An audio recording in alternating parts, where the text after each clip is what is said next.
இன்னைக்கு நான் கோவக்காய் சப்ஜி தான் செய்ய போறேன். இந்த கோவக்காய் எங்க வீட்டில் காய்ச்சது. இது வந்து மலேசியன் கோவக்காய். வெள்ளரிக்காய் மாதிரியே இருக்கும் பார்க்கறதுக்கு, சாப்பிட்றதுக்கும் நல்லா இருக்கும். வெள்ளரிக்காய் மாதிரியாவும் ஃப்ரெஷ்ஷாகவே கூட சாப்பிட்றலாம். வாங்க எப்படி செய்யறதுன்றத பார்க்கலாம். இந்த காயெல்லாம் கட் பண்ணி கொண்டு வந்துடுறேன்.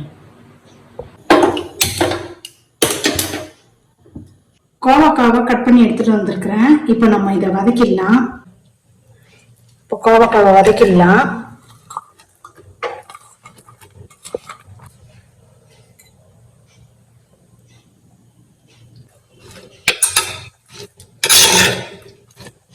எல்லாம் கொஞ்சம் திக்னஸா இருக்கும். வதக்கிட்டு போட்டாதான் காய் நல்லா இருக்கும்.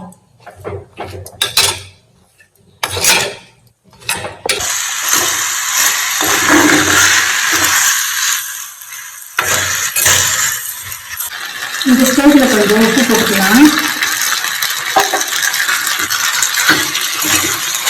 அப்போதான் காயில் கொஞ்சம் உப்பு கொடுக்கலாம். இன்னும் காய் வேகணும். காய் வந்து கொஞ்சம் சுருங்கணும் தேவையில்லாம். அப்போதான் நல்லா இருக்கும். காய் நல்லா வெந்துருச்சு பாருங்க. தோல்லாம் சுருங்கி இருக்குது பார்த்தீங்களா? கலர்லாம் மாறி இருக்குது பாருங்க. இப்போ நம்ம எடுத்துடலாம்.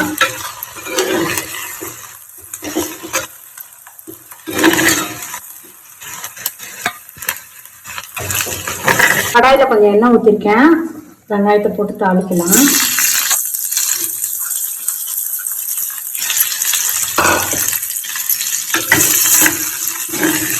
வெங்காயம் வதங்கட்டும்.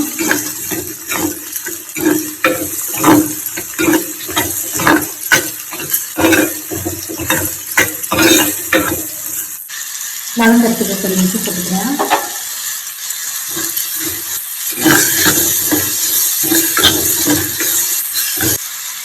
கருவேப்பிலை,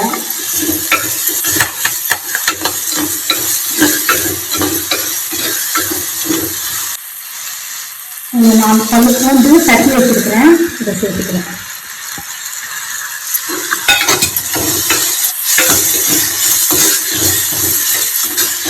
வதங்கட்டும். நல்லா வதங்கணும். வெங்காயம் வதங்கிடுச்சு.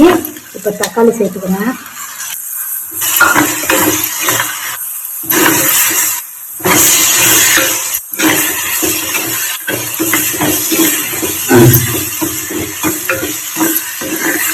வதங்கணும்.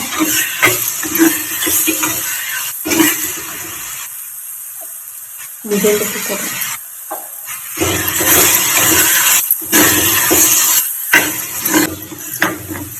தக்காளி நல்லா வதங்கிடுச்சு.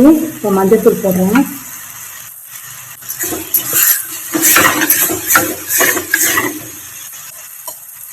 ரெண்டு ஸ்பூன் மிளகாத்தூள் போடுறேன். உங்களுக்கு காரம் எவ்வளோ வேணுமோ அந்த அளவுக்கு போட்டுக்கோங்க.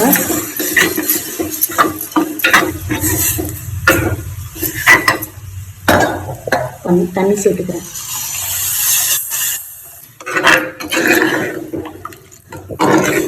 கொதி வரட்டும். கொஞ்சம் நேரம் கழிச்சு பார்க்கலாம். இப்போ நல்லா கொதிச்சிருச்சு. இப்போ காய் சேர்த்துக்கலாம்.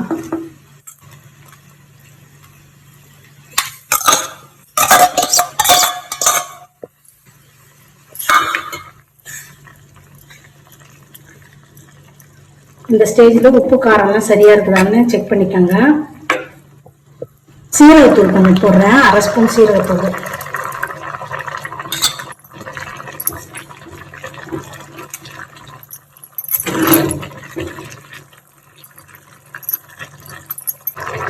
ஒரு கைப்பிடி வறுத்த வேர்க்கடலையை பொடி பண்ணி வச்சிருக்கேன். அதை சேர்த்துக்கிறேன்.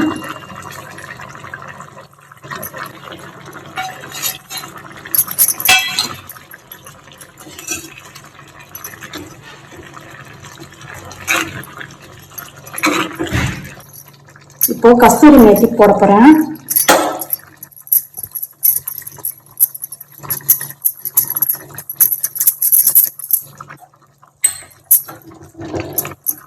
அவ்வளோதான்.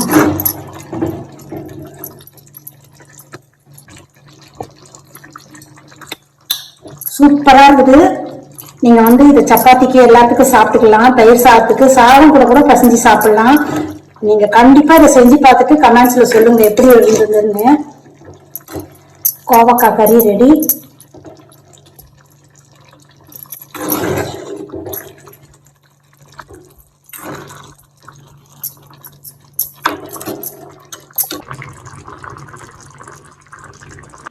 கோவக்காய் சப்ஜி ரெடி. நீங்களும் செஞ்சு பார்த்துட்டு உங்களுடைய கருத்துக்களை சொல்லுங்க.